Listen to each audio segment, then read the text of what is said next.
അവിടെ ഇതൊരു ചാർജബിൾ ആണ്. പക്ഷെ നമ്മൾ സൈഡിൽ ചെന്ന് നോക്കി നിന്ന് കഴിഞ്ഞിട്ടുണ്ടെങ്കിൽ ചാർജബിൾ അല്ലാതെ നമുക്ക് ഇതൊക്കെ കേൾക്കാൻ പറ്റും. പിന്നെ നമുക്ക് സ്പീഡിൽ ഇതെല്ലാം ഒന്ന് കവർ ചെയ്യേണ്ടതുകൊണ്ട് നമ്മൾ മുന്നോട്ട് തന്നെ പോകാം. കണ്ടാ, ഇതാണ് നമ്മൾ ആ കടന്നു വന്ന ഭാഗങ്ങൾ. നമ്മൾ ഇനി ഈ വഴിയിലൂടെയാണ് നേരെ അങ്ങോട്ട് പോകുന്നത്. ഈ മൈസൂർ പാലസിന്റെ കഥകളും ഇവിടെ താമസിച്ചിരുന്ന രാജാക്കന്മാരും, ഇവൻ ടിപ്പു സുൽത്താൻ മൈസൂർ ആയിരുന്നല്ലോ ഭരിച്ചുകൊണ്ടിരുന്നത്. ബ്രിട്ടീഷുകാർക്കെതിരെ നന്നായിട്ട് പോരാടിയ രാജാവായിരുന്നു അദ്ദേഹം. അപ്പൊ അദ്ദേഹത്തിന്റെ കഥകളൊക്കെ നമുക്ക് വേറൊരു എപ്പിസോഡിൽ, വേറൊരു വീഡിയോയിൽ നമുക്ക് പറയാം. ഇപ്പൊ നമുക്ക് കൊട്ടാരത്തിന്റെ ഭംഗി തന്നെ ആസ്വദിക്കാം. ഓരോ വശങ്ങൾ എങ്ങനെയായിരുന്നു നമ്മൾ ആസ്വദിച്ചിരുന്നത്. കണ്ടാ, ആനയുടെ തലയൊക്കെ വെച്ചേക്കുന്നുണ്ടോ? അതെനിക്കറിയില്ല സത്യം പറഞ്ഞു കഴിഞ്ഞിട്ടുണ്ടെങ്കിൽ. പക്ഷെ നല്ല ഒറിജിനൽ ഫീൽ ആയിരുന്നു. ആണല്ലേ? ഒറിജിനൽ ആകാം അന്നേരം ചോദിക്കാൻ വിട്ടുപോയി. ഇനി നമ്മൾ അടുത്ത ഇതിലേക്ക് പോകട്ടെ. എല്ലാം മുസൈക്കിലാണ് ചെയ്തേക്കുന്നത്. ആ ഭാഗത്തൊക്കെ നമ്മൾ ആ വഴിക്ക് കടങ്ങി വരുന്നുണ്ട്. ഈ ഒരു സ്ക്വയർ കണ്ടില്ലേ?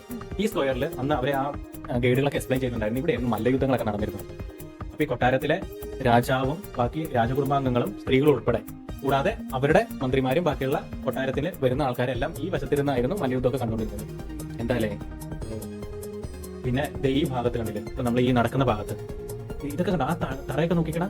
100-120 കൊല്ലം പഴക്കമുണ്ട്. അന്നത്തെ ഇത് എത്ര മനോഹരമായിട്ടാണ് നിർമ്മിച്ചേക്കുന്നത് നോക്കിക്കേ.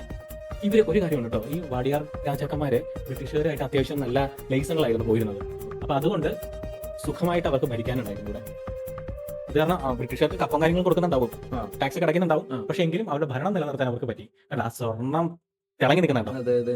ഇവിടെയായിരുന്നു രാജാവ് നമ്മളെ ഭരണ സംവിധാനം നടത്താൻ വേണ്ടി മന്ത്രിമാരും ഇതൊക്കെ ആയിട്ട് ഒരു ദർബാർ ഹാൾ എന്ന് പറയില്ല നമ്മൾ, അതൊക്കെ നടന്നിരുന്ന സ്ഥലമാണിത്. നമുക്ക് അങ്ങോട്ട് എൻട്രി ഇല്ല, നമുക്ക് ഇങ്ങനെ ചുറ്റി കറങ്ങി കാണാൻ പറ്റും. ഈ ഏരിയ ഈ വീഡിയോയിൽ കാണുന്ന എത്രമാത്രം മനസ്സിലാവുന്ന അറിയില്ല. അത്യാവശ്യം നല്ല ഏരിയ കേട്ടോ. ഹൈറ്റ് ഒക്കെ ഒരു 3-4 നിലയുടെ ഹൈറ്റിലാണ് ആ മേളിൽ. അതിന്റെ ഹൈറ്റ് ഒക്കെ അത്രയും വലുതാണ്. ആ വീഡിയോ തന്നെ ഒരു സ്വർണ്ണ പ്രഭ അല്ലെ, നല്ല സ്വർണ്ണത്തിൽ വെട്ടി തിളങ്ങി നിൽക്കുന്ന പോലെ അല്ലെ. ഡെക്കറേഷൻസ് ഒക്കെ സ്വർണ്ണ കളറിലാണ് കൊടുത്തിരിക്കുന്നത്. അത് തന്നെ ഒരു ആഡംബരത്തിന്റെ പ്രതീകം അല്ലെ. രാജാക്കന്മാരൊക്കെ വളരെ സുഖിമാനായിട്ട് താമസിച്ചിരുന്നായിരുന്നു. നമ്മുടെ കേരളത്തിലൊന്നും ഇതേപോലെയുള്ള കൊട്ടാരങ്ങൾ കാണാൻ പറ്റില്ല, ഒരിക്കലും പറ്റില്ല. നമ്മളെ ഇവിടെ പോയി കഴിഞ്ഞിട്ടുണ്ടെങ്കിൽ അല്ലെ, ഇവൻ തിരുവനന്തപുരം പോയി കഴിഞ്ഞാലും അല്ലെങ്കിൽ ഹിൽ പാലസിൽ പോയി കഴിഞ്ഞാലും അത്രയും മനോഹരമായിട്ടുള്ളത് ഇതേപോലെ കണ്ണഞ്ചിരിക്കുന്ന തരത്തിലില്ല. പിന്നെ ആ ഭിത്തികളൊക്കെ കണ്ട ആ സമയത്ത് നടന്ന അല്ലെങ്കിൽ ആ സമയത്ത് എടുത്ത ഫോട്ടോകളോ അല്ലെങ്കിൽ ചിത്രരചനകളൊക്കെയാണ് അവരവിടെ ചെയ്ത് വെച്ചിരിക്കുന്നത്.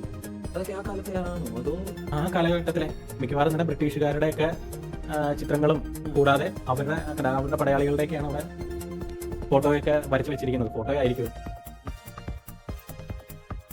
ഇതിവിടെ നടക്കുമ്പോൾ തന്നെ ഒന്ന് ആലോചിക്കേ. അല്ല, നല്ല ഭംഗിയില്ലേ, വേറൊരു വെറൈറ്റി ലെവൽ അല്ലേ. നമ്മള് കുറെ കൊട്ടാരങ്ങളിൽ പോയിട്ടുണ്ട്, പക്ഷെ ഇതൊരു നയന മനോഹരമായ കൊട്ടാരമാണ്. വിജൃംഭിച്ച കൊട്ടാരമാണ്. ഏട്ടാ, ഒന്നും പറയാൻ പറ്റില്ല അല്ലേ. ഭയങ്കര എക്സ്പ്ലെയിൻ ചെയ്യാനായിട്ട് പുതിയ വേർഡ്സ് കണ്ടുപിടിക്കണം.